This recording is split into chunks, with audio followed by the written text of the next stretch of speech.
midwife or community midwife role? Raise up your hand.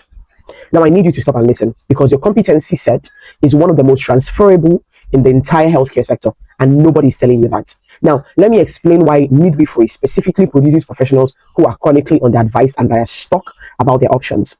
Midwifery in the UK is its own NMC register. You train specifically, you qualify specifically. The entire system around you, your trust, your colleagues, your CPD pathways, they tend to reinforce the idea that your career lives and dies within maternity.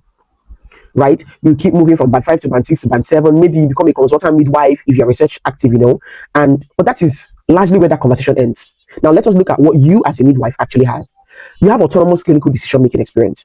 You have managed high-pressure experiences, situation. You have managed, time-critical incidents where outcome dependently on your, directly depend on your judgment and your discretion. You have documentation skills that are among one of the legally scrutinized in the entire NHS. You have safeguarding training experience. You have, practice working with vulnerable people across, people who have different cultures, people who have different language, people who have different skin tone. You have an understanding of public health, mental health, from the prenatal period to the postnatal period. You have community outreach.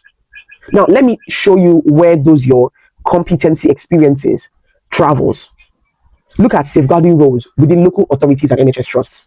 Midwives are highly credible candidates in those roles, right? Look at public health and health visiting pathways. The transition from midwifery to being, a health visitor is one of the most established pivots that you can do. Look at clinical education and practice development. If you've been qualified for, I think, 3 or more years, and you have a track record of supporting student midwives or newly qualified colleagues, you're already functioning in that area. You're already functioning at the level of a practice educator. All you just need to do is to formalize that with a teaching qualification. Now, look at maternity voices and partnerships and patient experience roles.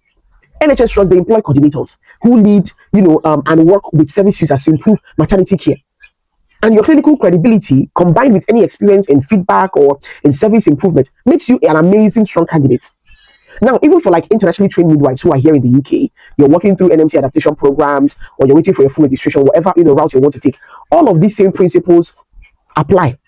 Now, you can look at, you could check out my previous video on when I spoke to international medical doctors and psychiatrists.